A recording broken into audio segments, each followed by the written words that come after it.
on matinee theater, we did 5 shows a week, so there were, I think, 10 directors, because it would take you about 10 days to 2 weeks to do it, because you had to prepare yourself, obviously. You had to know what you were doing. Then you would rehearse with your actors, and first you would spend a day or so just discussing character and scenes and going over what you're looking for, and you know what are their problems in terms of their character, giving them little stories to work on or background if they didn't have it. Usually they also have done that. I mean, they're prepared, but you work that out to make sure that you're all thinking on the same basis. Then I would have to have my staging done. In live, you had to have your staging done well beforehand, because then you would have to do all your staging in rehearsal so that the actors got used to where they would be, and in your mind you also knew where the cameras would be. You had to prepare. You had to be very, very prepared. And we would rehearse for about 5 days, 4 or 5 days, and then we would have a day of rehearsal with camera, and so we could set it up on the sets and work out the cameras and the angles, and lighting could then see where they had to work, and you've got the boom shadow on, and the sound people would have to work out all those balances. And the more you thought it out, the easier it was to do that. But everybody was just stepped into that kind of, and once you got sort of staged in that, then you would do rough rehearsal. Then the following day, you would do a dress rehearsal, and then about an hour later, do the actual show. It's interesting because you had to rehearse. Well, it leads me to an interesting story of how I got from live to film TV. When I was working on matinee theater, there were, I think, 3 casting people working. One was Ray Sackheim, and he had a brother, Bill Sackheim, who was a producer at Screen Gems. And he said, which was the leading film TV at that time, and he said to his brother, one of our directors talks to the actors. And he said, oh, I'd like to meet him. And so I went over and I met with him, and he was very impressed, he said, and would I send him some film? And I said, no, it's live television.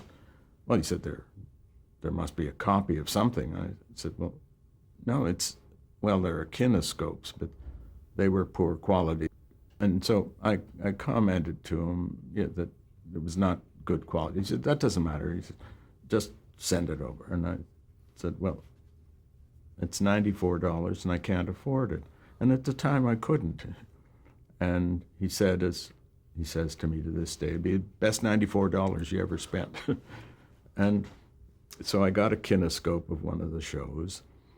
Actually, it was a show that had been turned down by all the big live shows in the East because it was about juvenile delinquency and sort of thing, and they felt it was not mainstream enough. It was one of those where I said, well, we could do something with a little social content that wouldn't be done on other series.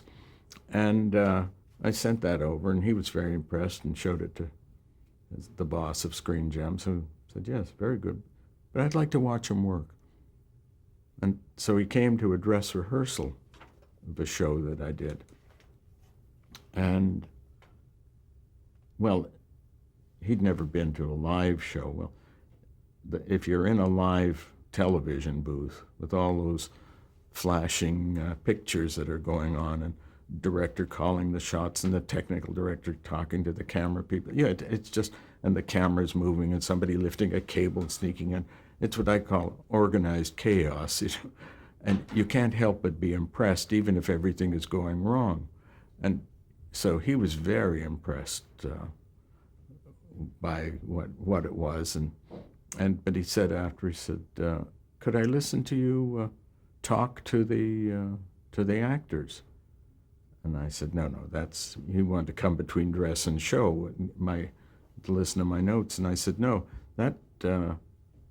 that's not good. And then I thought, we're really in good shape, because you see, in live, you had to rehearse and prepare yourself so that you were working like this. So that dress rehearsal, you were here.